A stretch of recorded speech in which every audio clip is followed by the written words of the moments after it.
the next thing we're looking at doing, which we're talking about today, is a gray water system for the house, gray water recovery system. And the way that that system works, I'm just going to make some room in my arrows here, is you have a storage tank in the mechanical room.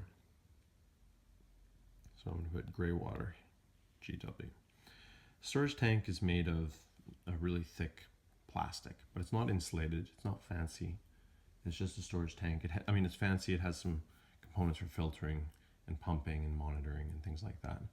But there are systems on the market that we're looking at that have it all in a nice package, about the size of a small hot water tank that fits right down in the mechanical room. It's connected to your showers. So here's a shower, spraying your water, and there's a drain, and all that water goes down the drain and into the gray water tank. Just from the showers and baths, not from the sinks. Some of the research that the guys that we're talking to have been doing show that showers have a manageable amount of dirt. Mm-hmm. Sinks tend to have water that's dirty in a much different way. And laundry? What about laundry? Same thing. So the shower water is the easiest to deal with. Mm-hmm. And toilets, and the amount of water that toilets in an average house use to flush, use almost the exact same amount of water as the amount of water you generate when you're showering. Okay. So it's like 1 to 1. If you showered in the morning and then you flush your toilets regularly throughout the course of the day, you would use roughly the same amount of water for each one. So the water that we're storing in the gray water tank is used to flush the toilets. Goes into the tanks to flush the toilets.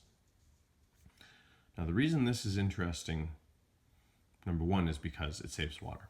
Mm-hmm. Super exciting for that reason. But it has a potential secondary benefit, which is similar to the range hood that we just talked about, in that the shower water that you're dumping down this drain Mm-hmm. is warm, and your bath water is warm, right? Mm-hmm. So you have warm water coming into your gray water tank instead of it going down the drain into the sewer. So you may have heard of some people leaving the bath water in the bathtub until it's completely cooled off, so that heat goes out into their space. Not the average person doesn't do that. Maybe an energy-minded. Some energy-minded people do that. Mm-hmm. Well, this is doing that for you Mm-hmm. down in the mechanical room. All that hot bath water is going into a plastic tank where that heat radiates out into the mechanical room over time Mm-hmm. because it's being stored there. Where is it going?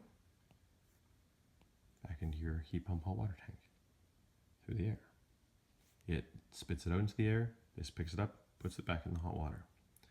And so all of the energy that you're using to heat your hot water is staying in the house. You're not dumping any hot water down the drain other than what you dump down the kitchen sink. And even if you use this water and it's a little bit warm and it gets drawn up to your toilet, it's still inside your house. I love it. So you could even have a warmer bathroom because you've got warmer toilet water going to it. A warm toilet seat. People pay a lot of money for that. Of course. We won't have to because we're recycling it. Only if you dump the water all over the seat. Well, yeah.